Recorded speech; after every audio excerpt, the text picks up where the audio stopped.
네, QE3가 우리 시간으로 지난 금요일 전해지면서 시장에는 과연 이 효과가 어느 정도나 될 것인가, 추가 상승 랠리가 어느 정도 펼쳐질 것인가에 대해서 여러 가지 이야기가 많습니다. 여러분들 참 궁금해하실 것 같은데요. 좀 자세하게 전문가의 이야기 들어보겠습니다.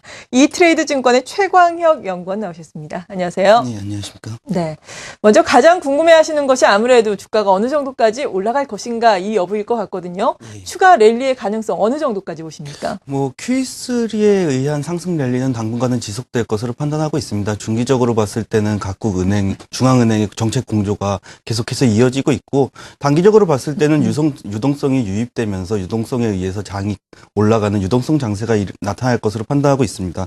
따라서 주간하고 월간 모두 상승 흐름은 이어갈 것으로 보고 있는데, 이번 주 같은 경우에는 2000포인트에 안착하는 과정이 시험을 거친 다음에 지수는 2050포인트와 또 2150포인트에서 저항권 영역의 그 시험을 거칠 것으로 판단하고 있습니다.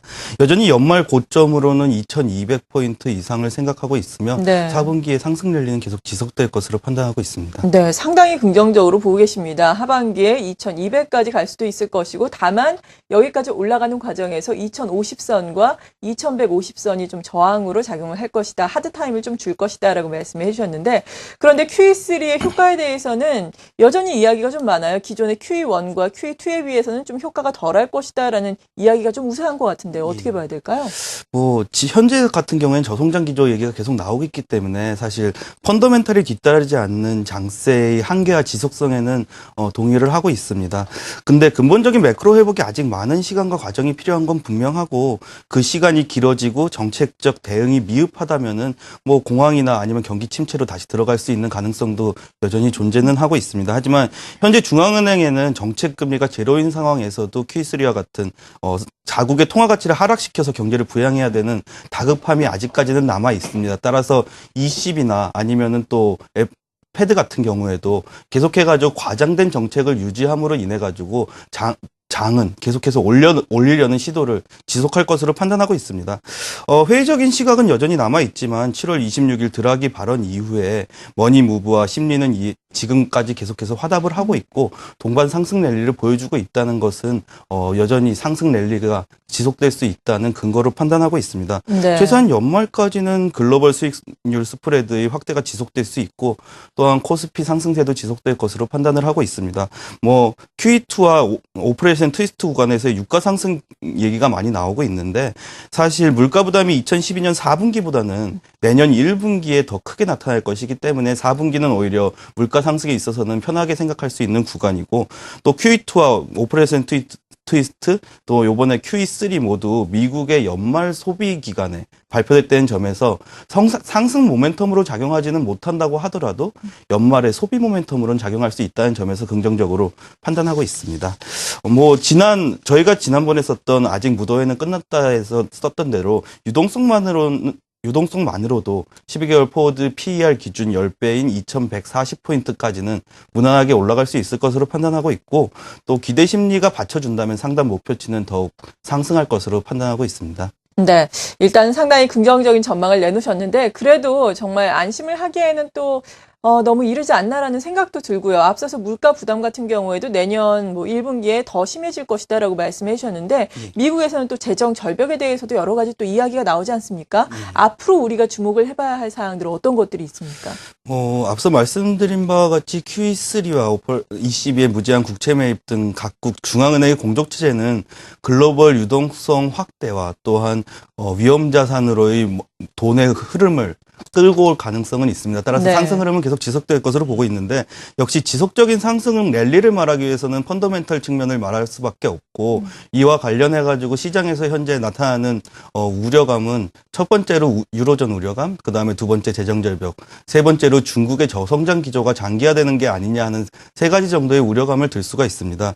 일단 유로존 우려에 대해서는 ECB의 정책이 나타났고, 또 ESM 출범을 인해서 어느 정도는 완화 국면에 들어섰다고 판단하는 게 옳을 것 같습니다. 앞으로는 추가적인 악재보다는 ESM의 역할이 어떻게 규정되느냐, 그리고 ECB가 ESM과 연계해서 어떠한 정책적 방향성을 보이느냐에 더 주목할 필요가 있을 것으로 보고 있습니다. 뭐 독일의 입장 전환이나 드라기 총재의 어떤 것이든 할 수 있다는 발언 같은 걸로 봤을 때 유로존 우려는 긍정적인 방향으로 흐를 가능성이 높아 보입니다.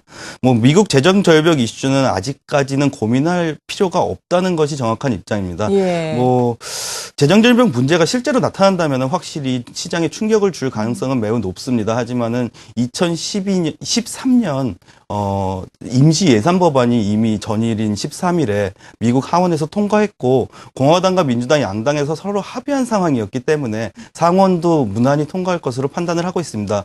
임시 예산 법안이 통과를 한다면은 2013년 상반기까지는 예산에 대한 문제는 크게 불거지지 않을 것으로 판단하고 있기 때문에 이 문제 역시 내년 1분기 말 정도로 이연될 것으로 판단하고 있습니다.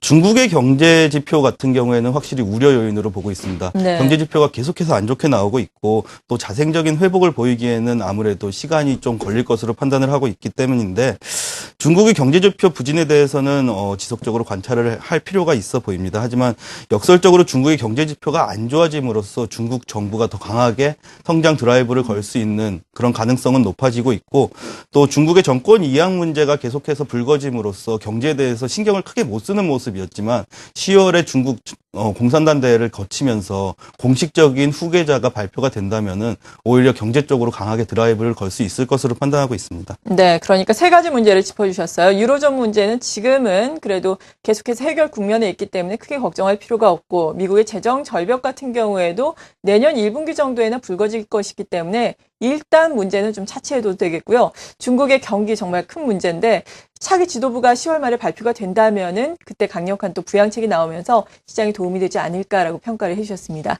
이런 문제 우리가 계속해서 주가가 곤두세워야 하겠지만 그래도 지금 당장 랠리가 온다면은 이 랠리를 즐기면서 수익률을 극대화하는 것이 필요할 텐데요. 어떤 전략으로 수익률을 좀 극대화해 볼까요? 예, 뭐 보수적인 시장 참가자들 같은 경우에는 계속해서 중국 얘기를 많이 하고 있습니다. 네. 중국이 연초에도 기대 요인이었고 또 지금도 그렇게 계속해서 기대 요인으로 남아있기 때문인데 하지만 9월 중순 이후에 연말까지 코스피와 S&P 그리고 상해 종합지수의 상관계수를 보면은 2010년에 각각 0.96, 0.39를 기록했고 2011년에는 0.88, 0.14로 단적으로 중국이 부진한 모습을 보이더라도 코스피는 미국의 경제를 따라가는 경향을 높게 보이고 있습니다. 네.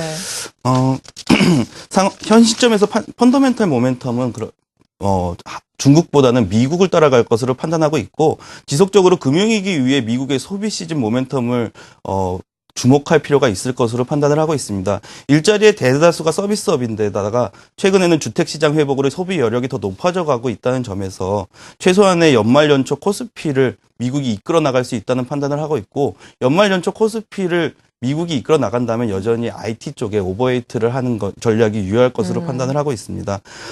IT 비중을 증가하는 동시에 또 현재 QE3가 나오면서 유가 상승에 대한 얘기가 계속해서 나오고 있기 때문에 네. 연말까지 유가 상승세는 지속될 것으로 보고 있고 그렇다면은 에너지와 건설, 조선업종에 대해서는 긍정적인 접근이 필요한 시점입니다.